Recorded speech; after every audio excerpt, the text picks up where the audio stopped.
Hello दोस्तों, आज की वीडियो साइकोलॉजी ऑफ मनी की पहली चैप्टर नो वंस क्रेजी के बारे में है। यह वीडियो दो पार्ट में है और यह उसका पार्ट 2 है।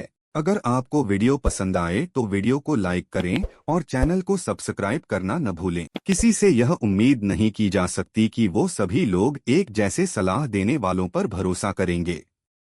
नहीं, उनसे यह उम्मीद की जानी चाहिए कि वे इस बात पर एक मत होंगे कि क्या चीज जरूरी है, क्या फायदे की है, आगे क्या होने वाला है या सबसे अच्छा रास्ता क्या है।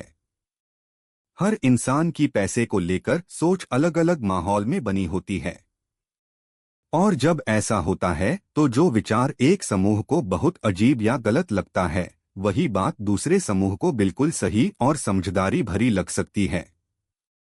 कुछ साल पहले न्यूयॉर्क टाइम्स ने फॉक्सकॉन नाम की ताइवानी इलेक्ट्रॉनिक्स कंपनी के कामकाज के हालातों पर एक रिपोर्ट छापी।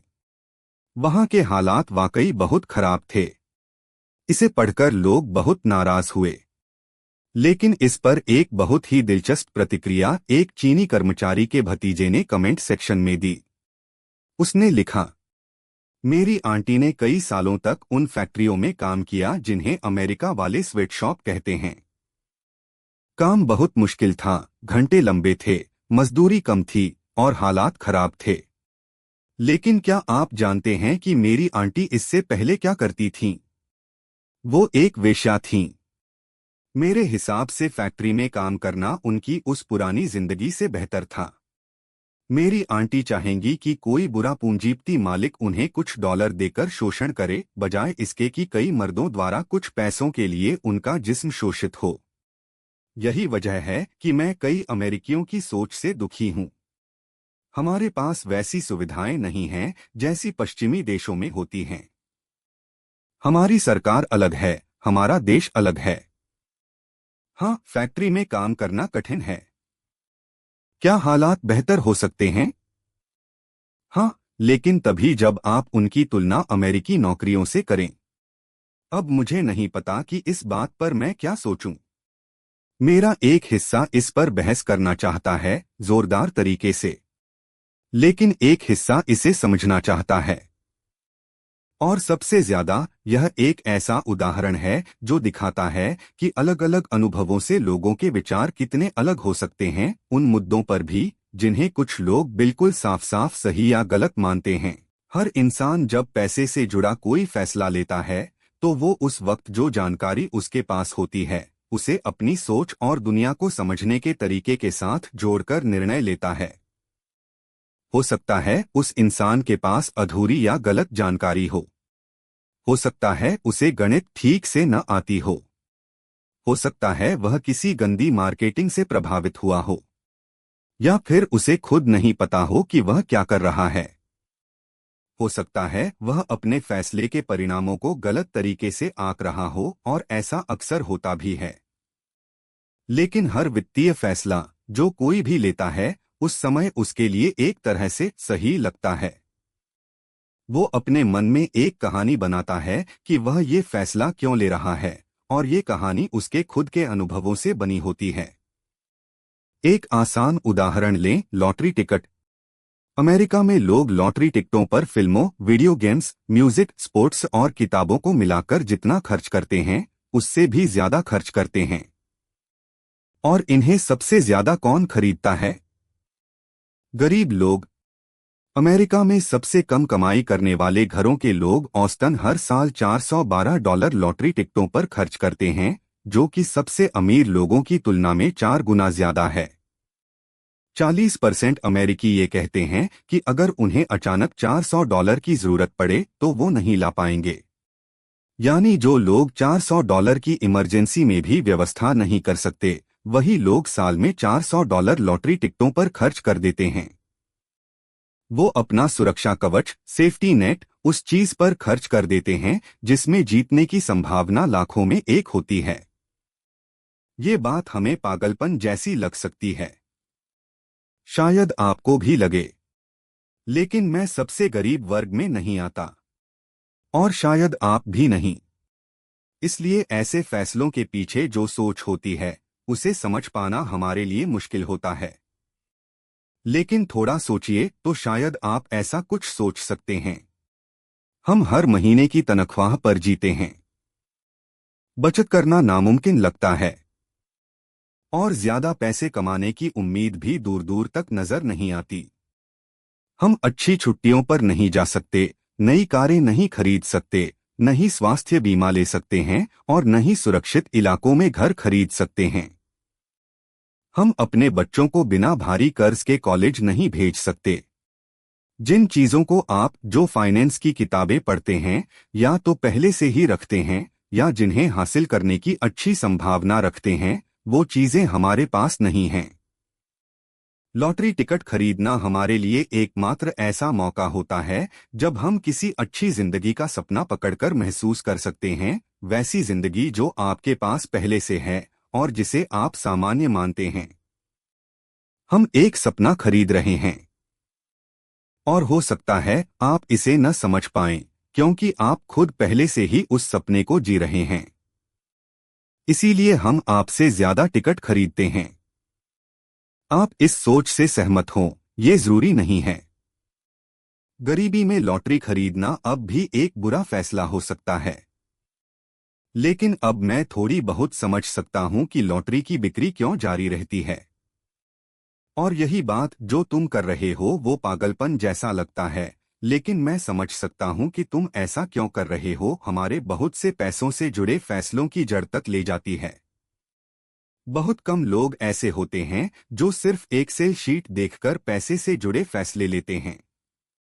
ज्यादातर फैसले डिनर टेबल पर लिए जाते हैं या किसी ऑफिस मीटिंग में, ऐसी जगहों पर जहां इंसान का निजी इतिहास, उसका दुनिया को देखने का नजरिया, उसका अहंकार, गर्व, मार्केटिंग और अजीबोगरीब प्रलोभन मिलकर एक कहानी बना देते हैं जो इंसान को खुद के लिए सही लगती है। एक और अहम बात जो यह समझने में मदद करती है कि पैसों से जुड़े फैसले इतने मुश्किल क्यों होते हैं और लोग इतनी गलतियां क्यों करते हैं, वह यह है कि यह पूरा विषय हमारे लिए अभी भी नया है। पैसा तो बहुत पहले से मौजूद है।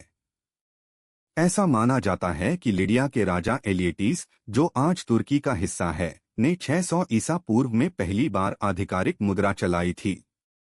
लेकिन बचत और निवेश जैसे जो आधुनिक विचार हैं, जिनके आधार पर हम पैसे के फैसले लेते हैं, वो तो अभी के ही हैं, यानी बहुत नए हैं। उदाहरण के लिए रिटायरमेंट। 2018 के अंत तक अमेरिका में रिटायरमेंट खातों में $27 ट्रिलियन जमा थे। यही रिटायरमेंट फंड आज आम निवेशक के बचत और निवेश के फैसलों का सबसे बड़ा कारण बन चुका है। लेकिन रिटायरमेंट को एक अधिकार समझने का पूरा विचार ज्यादा से ज्यादा 2 पीढ़ियों पुराना है। द्वितीय विश्व युद्ध से पहले ज्यादातर अमेरिकन लोग तब तक काम करते थे जब तक उनकी मौत नहीं हो जाती।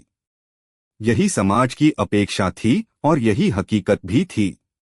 उस समय 65 साल या उससे ज्यादा उम्र के पुरुषों की काम करने की दर 50% से ज्यादा थी। यह 1940 के दशक तक बना रहा।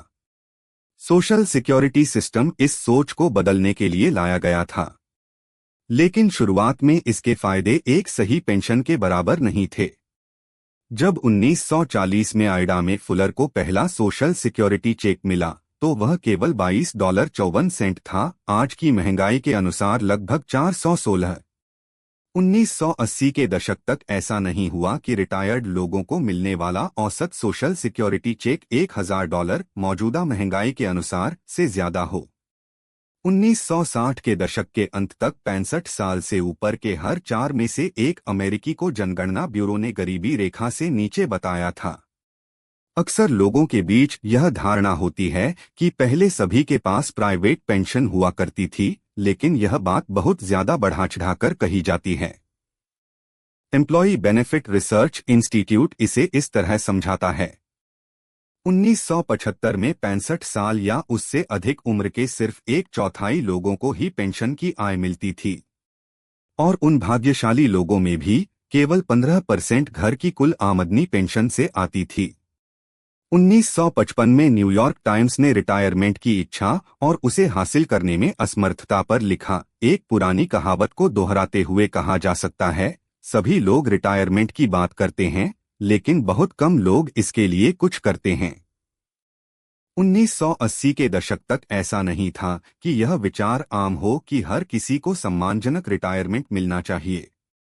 और फिर जब यह सोच बनी तो साथ ही यह उम्मीद भी जुड़ गई कि हर कोई अपनी कमाई में से बचत करेगा और निवेश करेगा ताकि रिटायरमेंट में काम आए। अब इस बात पर ध्यान दीजिए कि यह सोच कितनी नई है। 401 के, जो अमेरिका में रिटायरमेंट बचत का मुख्य जरिया है, 1978 से पहले था ही नहीं। रोथ ईरा 1998 में शुरू हुआ। अगर रोथ ईरा एक इंसान होता तो आज बस शराब पीने लायक उम्र का होता। इसलिए ये हैरानी की बात नहीं कि हम में से बहुत से लोग रिटायरमेंट की बचत और निवेश को लेकर गलती करते हैं। हम पागल नहीं हैं, हम बस इस सिस्टम के लिए नए हैं। यही बात कॉलेज एजुकेशन पर भी लागू होती है। 1940 में 25 साल से ऊपर के अमेरिकियों में सिर्फ एक में से कम 20 लोगों के पास बैचलर डिग्री होती थी। 2015 तक यह आंकड़ा 1 में 4 हो गया। उसी समय में कॉलेज की फीस महंगाई के हिसाब से 4 गुना से ज्यादा बढ़ गई। यह इतनी बड़ी और तेज बदलाव वाली चीज है कि यह समझना आसान है कि क्यों पिछले 20 सालों में इतने सारे लोगों ने स्टूडेंट लोन को लेकर गलत फैसले लिए। इस पर सीखने के लिए दशकों का अनुभव नहीं है, हम बस कोशिश कर रहे हैं बिना पूरी समझ के। इंडेक्स फंड्स की उम्र भी 50 साल से कम है। हेज फंड्स ने भी असली उड़ान पिछले 25 सालों में ही भरी है। यहां तक कि कर्ज लेने की संस्कृति जैसे होम लोन, क्रेडिट कार्ड और कार लोन भी द्वितीय विश्व युद्ध के बाद शुरू हुई, जब जीआई बिल ने लाखों अमेरिकियों को कर्ज लेने में आसानी दी। कुत्तों को 10,000 साल पहले पालतू बनाया गया था और उनमें आज भी कुछ जंगली व्यवहार बाकी हैं। लेकिन हम इंसान, जिनके पास आधुनिक फाइनेंशियल सिस्टम को समझने और अपनाने का सिर्फ 20 से 50 साल का अनुभव है, उम्मीद कर रहे हैं कि हम इसमें पूरी तरह से परिपक्व हो गए हैं। पैसे से जुड़ी बातों में भावनाएं तथ्यों से ज्यादा असर डालती हैं और यही एक बड़ी दिक्कत है। यही वजह है कि हम कई बार पैसे के मामले में वो नहीं करते जो हमें करना चाहिए। हम सब कभी न कभी पैसों को लेकर अजीब फैसले लेते हैं, क्योंकि हम सभी इस फाइनेंशियल सिस्टम के लिए अभी भी नए हैं। जो चीज आपको पागलपन लगती है वो मुझे बिल्कुल सही लग सकती है, लेकिन इसका मतलब ये नहीं कि कोई पागल है। हम सब अपने अपने अनुभवों के हिसाब से ही फैसले लेते हैं और उस वक्त हमें वो सही लगते हैं। अगर आपको अच्छा लगा तो कमेंट में जरूर बताइए। मेरा इंस्टाग्राम लिंक बायो में है, वहां मुझे फॉलो भी कर लीजिए और चैनल को सब्सक्राइब करना न भूलें।